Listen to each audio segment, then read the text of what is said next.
반갑습니다. 오늘은 설교 말씀의 제목은 지혜로도 지어놓은 것은 피할 수 없습니다. 라는 제목입니다.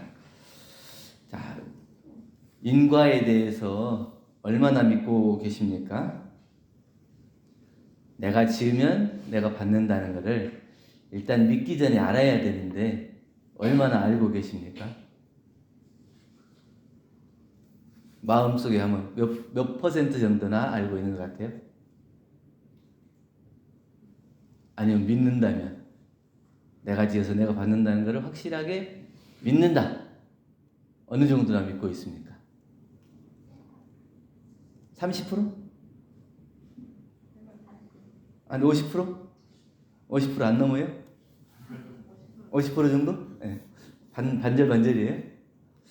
어떨 때 보면은 진짜 그런 것 같고, 어떨 때 보면 아닌 것 같고, 이게 좀 왔다 갔다 하는 것 같죠? 예. 원인이 없는 결과는 없다 하는 것이 이제 인과예요. 그러니까, 여러분들 죽비 이렇게 보면은 죽비가 저 혼자 소리를 못 내잖아요. 그럼 이제 손바닥하고 이렇게 마주치면 소리가 나죠? 그럼 이 소리는 어디서 왔을까요? 어디서 왔을까요? 그럼 소리가 날 때는 분명히 소리가 났는데 지금 소리가 계속 나는 거 아니잖아요? 어디로 갔을까요?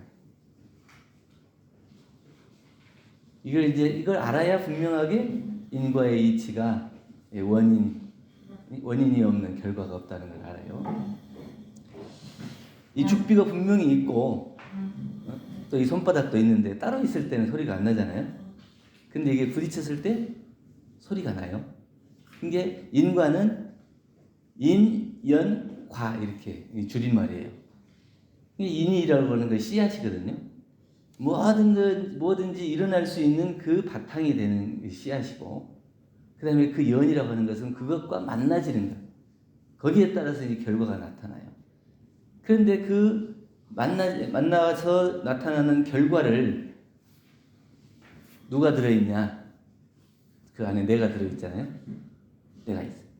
내가 있음으로 인해서 그것이 나타나는 결과예요. 내가 그것을 작용을 하기 때문에. 이 소리가 어디서 와서 어디로 가요? 어디서 와서 어디로 갈까요? 아니면 소리가 나타났다 사라지는 것일까? 나타났다 사라진다고 하고 와서 간다고 하는 것은 차이가 있어요. 와서 간다고 하는 것은 없던 것이 있어졌다가 다시 사라지는 거, 소멸하는 거예요. 나타났다 사라진다고 하는 것은 존재하지만 그것을 보지 못했던 것이 나타나는 거예요. 근데 다시 사라진다고 하는 것은 그것이 존재하지만 내가 보지 못하는 거예요.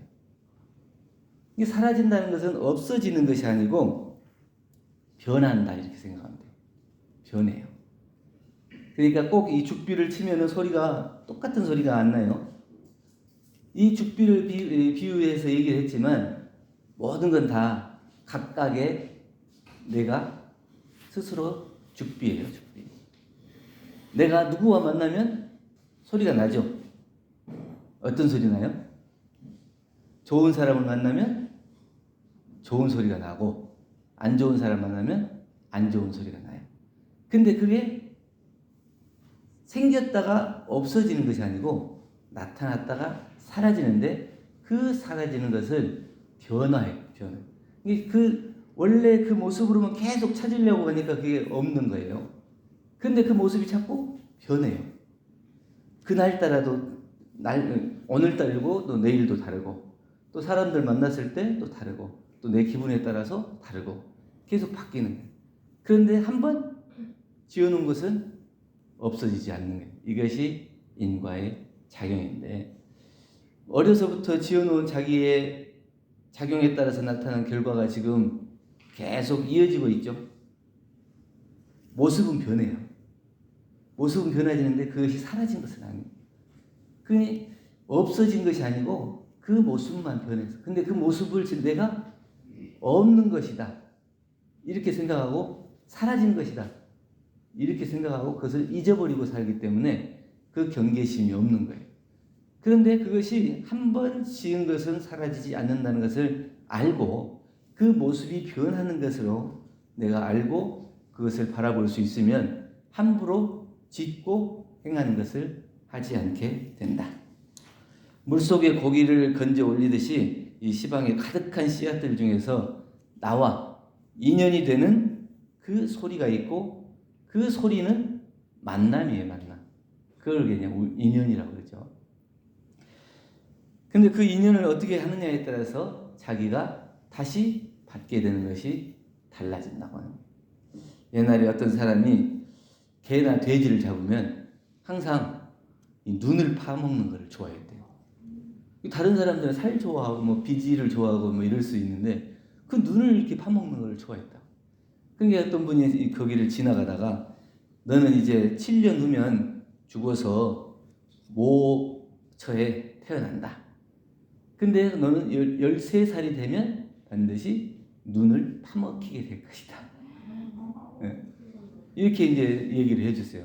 근데 이걸 모르는 사람, 인과에 대해서 모르고 믿지 않는 사람은 뭐 그러겠느냐 그랬지만 7년 뒤에 결국 다시 이 사람이 죽게 되고 결국 어디에 태어났어. 근데 어려서 크는데 이 사람이 어렸을 때 어디서 부엉이 새끼를 주워가지고 같이 키우는 거예요. 근데 이게 13살쯤 되니까 부엉이가 이제 크겠죠? 커가지고 이제 사람들이 다 어른들이 다 나가고 없는 사이에 애 둘이 있다가 눈을 이렇게 탁 찍어가지고 눈을 파먹어버려요. 그런 과보를 그것을 13날 이게 10번을 다시 태어나면서 계속 반복할 거다. 이게 평소에 자기가 그 동물들의 그런 것들을 보면서 저도 이제 지금 이 현대 사회를 살아가면서 어떻게 육식을 또 안 할 수는 없더라고요. 근데 한 번씩 이제 유튜브나 이런 데 보면 그 도축하고 또 이렇게 하는 그 과정들을 보면 참 안 먹어야 되는데 하는 생각이 들기도 해요. 그러니까 그 수천만 마리의 닭들이 또는 돼지나 소들이 도축돼 가지고 가공해 가지고 우리들이 먹을 수 있는 이 과정을 통해서 오는 거 보면 기계를 통해서 막 빨리빨리 이렇게 해야 되니까. 근데 그거는 하나의 생명으로 보는 게 아니라 하나의 그냥 음식으로 놓고 보는 것 같아요. 근데 우리가 같이 살아가는 생명으로서 어떻게 하면 그걸 바꿀 수 있을까?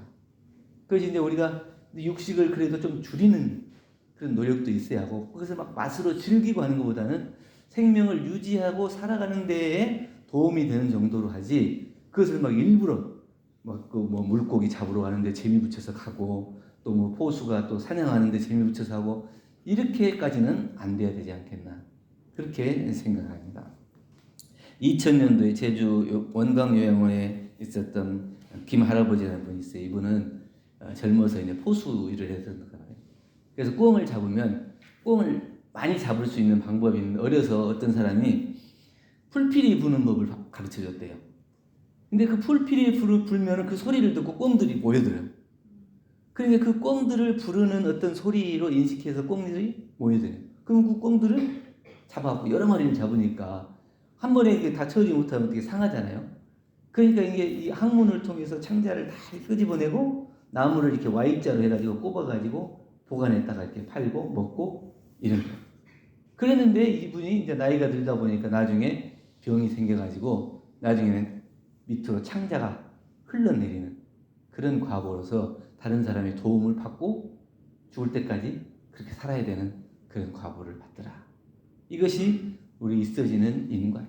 우리가 그냥 믿지 않으려고 해도 있어지는 그런 과보가 그 사람이 어떤 일을 하느냐에 따라서 그 원인에 따른 결과가 있어지는 거예요. 어떤 분은 양계장 일을 하는데 그 양계장 일을 하는 그 아주머니는 교통사고를 3번인가 당했다고 하더라고요. 근데 그 닭을 양계장에서 키워서 닭을 이렇게 내보낼 때 목을 이렇게 딱 잘라서 이렇게 내보내는 거예요. 그러니까 교통사고를 당하는데 다른 데는 한 군데도 안 다치는데 목만 3번 크게 다쳐가지고 치료를 받아야 되는. 그렇게 놓고 보면 그게 그냥 우연히 있어지는 거겠어요? 이것이 자기가 지어서 받는 원인에 따른 결과. 그런데 그것이 내 눈에 보이지 않고 또 그것이 모습을 바꿨기 때문에 없는 거다, 아니다, 이렇게 분명할 수 없는 거예요. 부처님께서도 정업은 난면이다 이렇게 부처님과 같이 큰 지혜와 덕을 갖추신 분도 지어놓은 것은 면할 수가 없다. 그러면 오늘 제목에 말씀드린 것처럼 지혜로도 지어놓은 것은 피할 수가 없어요. 아무리 큰 지혜가 있다 하도 자기가 지어놓은 이상, 이 죽비를 때린 이상 소리가 나는 것처럼 지어놓은 것은 그대로 나에게 나타날 수밖에 없는, 이것이 원인 없는 결과가 없다는 인과의 원칙입니다. 지금 잠시 피하면 감출 수 있다고 생각하고 아무도 모르게 살짝 하면 이것을 안 받을 수 있겠다 이렇게 생각하는 사람이 있어요. 이미 자기가 알고 있어요. 이미 내가 알고 있기 때문에 내 마음속에 부끄러운 것이 있는 거고 다른 사람을 볼 때 그것이 나타나는 거예요. 또 그 부끄러운 마음을 부끄럽게 생각하지 못하면 그것이 점점 커져서 결국은 자기 안에 감추지 못하고 드러나게 돼요. 그 결과가 나타나서 다른 사람도 그것을 알게 돼서 자기가 지은 것에 대해서 반드시 받게 되는 인과의 원리가 거기에 들어있는 거예요. 인과는 선악간의 그림자가 따르는 것처럼 벗어날 수가 없다. 내가 지은 것을 그대로 그림자처럼 따라와요. 절절절 따라와요. 내 이 그림자를 띄어낼 수가 없는 것처럼. 원인이 인연을 만나면 결과를 만든다고 그랬는데 우리가 이제 한 직장에서 같은 동료로 만났잖아요. 여기서 이제 뭐 대질리면 이랬는데 대질리는 것은 약간 이렇게 서로 충돌한다는 이렇게 좀 받아들일 수 있을 것 같은데 그게 맞아요. 서로가 만난다면 각각 소리가 난다. 좋은 사람을 만나면 좋은 소리가 나고 또 싫은 사람을 만나면 싫은 소리가 나게 마련이다. 그럼 우리가 어떤 소리를 만들어낼 것인가? 이왕이면 좋은 사람을 만나서 서로 웃는 즐거운 소리, 이런 소리가 나서 오래도록 하면 그 사람이 서로 만나는 사람이 좋은 관계가 되고 또 그 직장이, 그 사회가, 그 국가가 다 좋은 사회 국가가 될 겁니다. 그런데 자꾸 안 좋은 소리만 만드는 사람, 꼭 아무 문제가 없는데 그 속에서 문제를 찾아내고 그 문제를 드러내가지고 소리를 시끄럽게 만드는 사람, 이 사람은 그 직장도 시끄러워지고 사회나 국가, 세계도 시끄럽게 만드는 거예요. 이왕이면 우리가 좋은 소리를 만들어요. 여유가 있을 때는 더 받고 힘들 때는 좀 덜 받을 수 있으면 좋겠죠. 어차피 내가 지어서 내가 받는 거라면 내 마음에 여유가 있을 때는 뭐 한 두세 개 정도 더 받고 여유가 있으니까 그걸 소비할 수 있죠. 근데 내가 힘들 때는 좀 안 왔으면 좋겠어. 근데 그게 안 그렇더라고. 내가 힘들면 힘들 때 그게 더 와요. 그게 묘하게 그 여유가 있을 때는 좀 내가 더 받을 수 있고 힘들 때는 덜 받을 수 있다면 그럴 수 있겠지만 사실은 그렇게 내가 선택할 수 있다면 자기가 지은 것을 그대로 받겠다고 하는 사람이 얼마나 될까요? 안 받을 수 있으면 안 받으면 좋겠다 이렇게 생각하는 사람이 많지, 내가 지은 건 내가 다 받아야 된다, 있는 그대로를 받아야 된다 이렇게 생각하는 사람 많지 않을 거예요. 혹시 여러분들이 중에서 남들에게 말하지 못하는 참 마음에 부끄러운 어떤 일을 저질렀다. 근데 이것이 내가 안 받을 수 있으면 좋겠다. 그렇게 생각하면 안 받고 싶죠. 선택하라 그러면 그래도 내가 지었으니까 내가 받아야지 이렇게 생각하는 사람이 있어요? 대부분은 그냥 없어졌으면 좋겠다. 그냥 안 받을 수 있으면 안 받았으면 좋겠다 이렇게 생각할 거예요. 그래서 우리가 당연히 지은 것에 대한 결과로 나타나는 것이 인과고 좋은 소리를 만들고 또 행복한 소리를 만들어낼 수 있는 그런 만남을 만들어야 돼요. 그럼 이제 인과를 초월한다는 것은 뭐냐? 인과는 정업을 난면하는 부처님도 정업을 난면이라고 했으니까 그렇게 큰 지혜로도 지어놓은 것은 변할 수 없다 했는데, 근데 인과를 초월한다는 것은 어떤 거냐? 누구나 마음의 밭이 있어요. 여러분들 다 마음밭이 있죠? 이 마음밭이 있는데 여기에다가 다 씨앗을 뿌리는 거예요. 어떤 씨앗을 뿌린다고 했죠? 몸과 입과 마음으로 씨앗을 뿌려요. 그럼 이 마음밭에 그 뿌려놓은 씨앗을 따라서 결과가 나타나는 거죠. 살아있는 사람이라면 짓고 받는 업을 멈출 수 없기 때문에 당연히 씨앗이 뿌려지고 거기에서 결과가 나타날 겁니다. 근데 자성의 본래를 알아서 우리의 원래 마음에 이 속에는 본래 선악이 없고 염정이 없는 그 자성 본래의 마음, 자기 각자가 갖춘 천진난만한 그 마음을 알고 그것을 실천할 수 있다면 선악의 구별이 없는 마음으로 업에 얽매이지 않는다. 나에게 좋은 것이 와도 안 좋은 것이 와도 그것을 대질리지 않고 서로 그것을 나쁘게 만들어 나가지 않는다면 그것을 내가 능히 수용하고 초월할 수 있는 마음의 힘이 생긴다. 고구려 보장왕 때 보덕화상이라는 분이 있는데 이분이 주지로 있는데 어디서 이제 손님이 와요. 그럼 이제 밑에 이제 스님들한테 오늘은 우리 고향에서 손님이 오니까 잘 대접해야 돼. 이렇게 하고 어디 가면 뭐 밥도 쌀도 씻으면 잘 씻어. 우리 고향 사람이니까 좋은 쌀로 잘 대접해야 돼. 어디 화장실도 간다 그러면 잘 안내해드려야 돼. 그 손님이 올 때마다 다 고향 사람이라 그래요. 그러니까 그 밑에 스님이 그 스님이 사는 고향은 굉장히 넓은가 봐요. 이렇게 올 때마다 고향 사람들이 오는 거 보니까 그 고향에 엄청 많은 사람들이 사는 것 같아요. 그러니까 이 주지 스님이 그 스님한테 자네 고향이 어딘가 그러니까 출가한 사람이 고향을 뭐 따져서 뭐예요? 그렇게 그 고향을 묻는 게 아니에요. 자기의 마음 고향을 묻는. 우리가 이 마음을 가지고 있는 이 마음 고향, 이 청정한 도량의 이 성품자리의 자성자리에서 누구나 다 하나로 만나는 하나의 고향인 거예요. 그 고향 사람이기 때문에 누가 언제 어느 때 오더라도 그 마음의 청정한 마음으로 그 사람을 모시면 그분이 고향 사람이 되는 거고 그 고향 사람을 위해서 내가 최선을 다하는 것이 불공의 기본이 되는 거다. 그걸 가르쳐 주는 것이지 꼭 내가 태어난 고향에서 왔어야 고향 사람이 아닌 거예요. 내 마음으로 그 사람과 둘이 아닌 하나가 되면 이미 같은 고향, 같은 마음자리에서 만나서 그 사람과 똑같은 불성 자리에서 하나로 만날 수 있는. 그렇기 때문에 나를 대하는 마음으로 저 사람을 대할 수 있고 그 같은 마음으로 불공을 하기 때문에 그 속에는 선악이 있을 수가 없는 거예요. 근데 선악을 분간하는 게 아니고 선악을 내가 다 아울러서 하나로 내가 만들어버릴 수 있는 그 마음이 인과를 초월할 수 있는 마음입니다. 근세의 불교의 해월 스님이라는 분이 계신데 이분이 유명한 분인데 어느 절에 이제 사는데 그 땅이 아주 척박해요. 농사 지어 먹을 수 있는 땅도 아니야. 그러니까 절이 가난하겠죠. 그러니까 열심히 이 개간을 해요. 산 야지를 이렇게 개간해가지고 그냥 밭을 만들어요. 근데 이제 밭을 이제 한 3필지를 만들었어요. 그래가지고 이제 딱 그 농사를 짓게끔 만들었는데 마을 사람들이 와서 팔으라고 그래. 2필지를 좀 팔아라. 그러니까 이제 요 땅을 그 제 값을 못 받고 그 사람이 좋은 말로 이렇게 해서 팔았어요.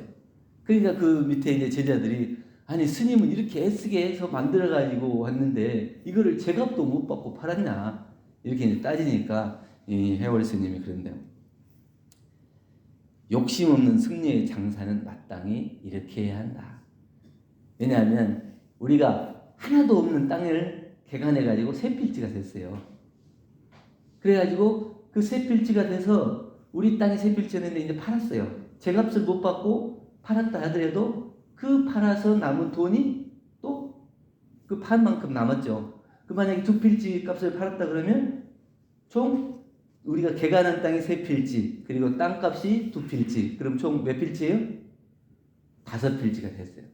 꼭 그것을 내가 가지고 내가 소유해야만이 내 것이 아니고 많은 사람들이 그것을 활용하고 이용해서 그 속에서 곡식도 얻고 그 사람들이 살아갈 수 있는 은혜를 놔둘 수 있으면 그것이 다 우리가 함께 사는 세상에 그냥 그 땅이다. 그래 그 마음속에 둘이 아닌 그 마음으로 하나의 마음으로 살기 때문에 이것도 내 거고 저것도 내 거고 다 내 거예요. 다 내 거라는 것은 내 거라고 하는 욕심으로 내 것이 아니고 내 것도 저 사람 거라고 하는 마음이에요. 그러니까 저 사람이 어려우면 내 것도 능히 내줄 수 있는 그런 마음. 이것이 이 스님들이 할 수 있는 마음. 베푸는 마음이다. 그래서 공부하는 사람들은 그것을 잊지 않아야 된다. 네 거다 내 거다 가르고 선이다 악이다 가르고 뭐 좋은 것이다 나쁜 것이다 이런 것을 가리는 마음으로 그걸 나누면 늘 인과는 자기의 그림자를 따르듯이 없어지지 않고 쫓아와요. 자기가 아무리 빨리 달려도 쫓아와. 끝까지 쫓아오는 것이 그 인과의 작용이다. 그렇기 때문에 우리는 뒤에 한번 예해보에 글을 하나 올려놨는데 마지막으로 읽고 마치겠습니다. 인과해탈이라는 제목으로 제가 글을 하나 지어봤습니다. 이긴 것과 피해간 것에 되돌아옴이 있으리라. 정당하게 이겨도 진 사람은 있는 것. 지혜로 피해가도 지어놓은 것은 없어지지 않는다. 이기고 진 것에 초연하고 주고받는 것에 얽매이지 않아야 비로소 인과에 해탈한 자유인이 되리라. 우리가 이제 직장생활 하면서 꼭 네 것 내 것 이렇게 따지고 나누는 그런 마음보다는 그 둘이 없는 마음에 내가 조금 손해를 보고 또 내가 조금 어려움을 당하고 조금 더 수고스럽다 하더라도 우리가 같은 직장에서 하나로 만나는 동료고 또 이 직장이 성공하고 발전해야 나에게도 도움이 된다. 그런 마음으로 둘이 아닌 한 마음으로 만나면 이 온강대 전주 한방병원이 발전하고 또 그 속에서 살아가는 우리는 다 은혜로운 관계로 만나지고 좋은 소리가 계속 이어질 것입니다. 그렇기 때문에 오늘 설교 말씀의 제목처럼 지혜로도 지어놓은 것은 피할 수가 없기 때문에 짓기 전에 그 마음이 둘 아닌 하나의 마음으로 함께 만나서 좋은 소리를 많이 만드는 전주 한방병원이 되기를 염원드립니다. 감사합니다.